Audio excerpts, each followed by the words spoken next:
To be truly effective, a debate argument needs to be more than logically valid and composed of true premises.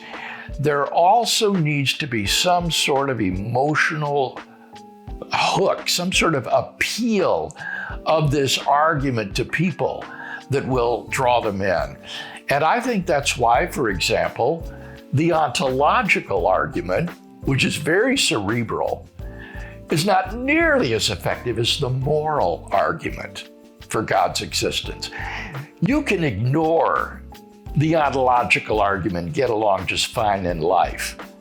But every day you wake up, you answer by how you treat other people the question, do objective moral values and duties exist? The question is inescapable. It grabs us at the very core of our being.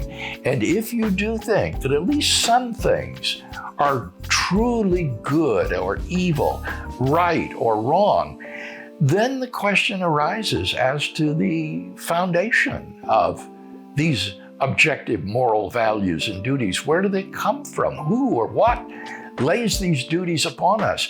And so the moral argument for God's existence, I think, has this tremendous appeal to people that some of the other arguments for the existence of God, which are more cerebral, simply do not.